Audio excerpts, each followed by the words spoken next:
National Hockey League named coaches. All the jobs in the NHL have been filled. These guys are out there. Some of them had great success. Some of them might be in the twilight of their career, but they still want to work. Bob Hartley, former Colorado Avalanche coach, former Calgary Flames and Atlanta Thrashers coach, just got hired to coach the defending champion team in the KHL, the Continental Hockey League, in Russia, Lokomotiv Yaroslavl. Hartley's a pretty intelligent guy, but I think he run out of chances in the NHL, but he's gone abroad. The other one, this is a strange story. One of the teams in the KHL in Russia is called Kumalan Red Star. They were supposed to be based out of China, but when COVID hit, the KHL Russian League moved the franchise, I believe it's to St. Petersburg, Russia. Anyhow, they are talking to John Tortorella, legendary, controversial head coach in the NHL, to Mike Babcock, former Stanley Cup winning coach, been with the Red Wings, Anaheim Ducks, and talking to Gerard Gallant, done a great job in Las Vegas and with the New York Rangers and kind of got screwed out of the Ranger job. So these guys are going abroad.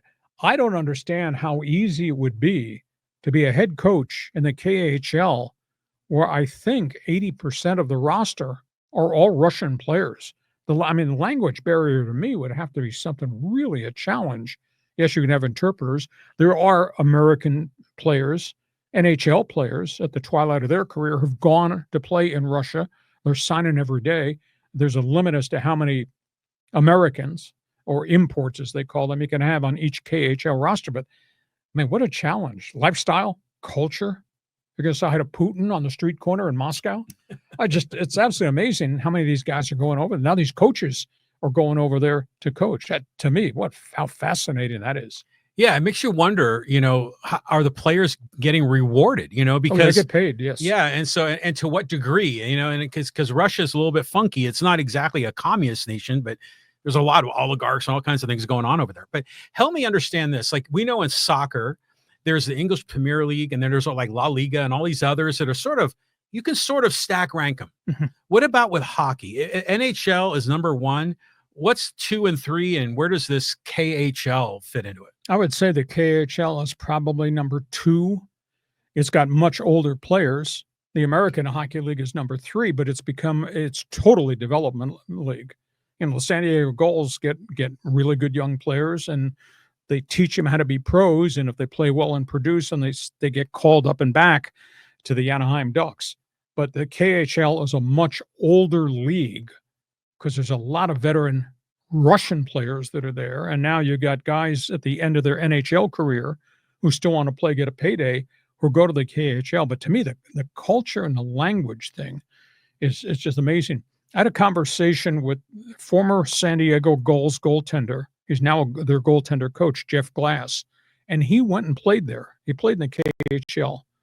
And I remember asking him, did you feel safe over there? Did you take your wife and kids over there? He said, yes.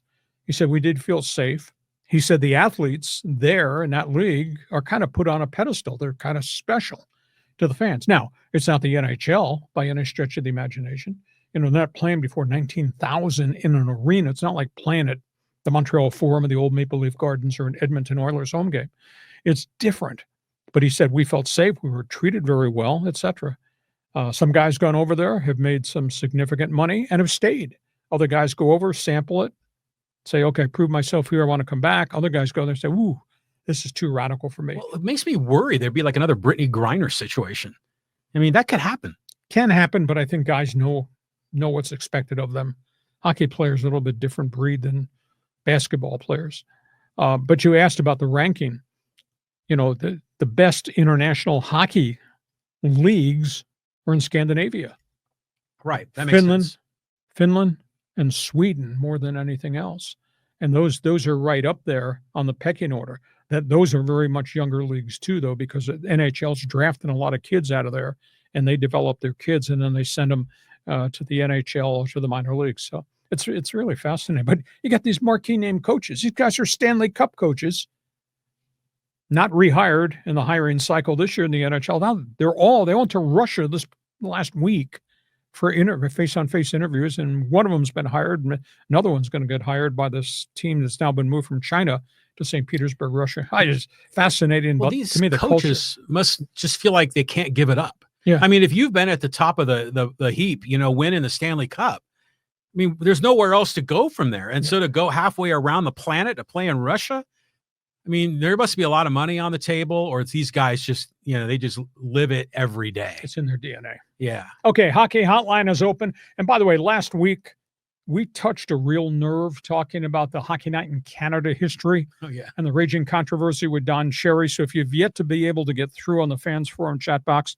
feel free to jump on board, especially those of you from Canada who are with us in the old Canada Network. That's become a real hot button topic on Sports Talk Radio and the podcast up there on Don Cherry.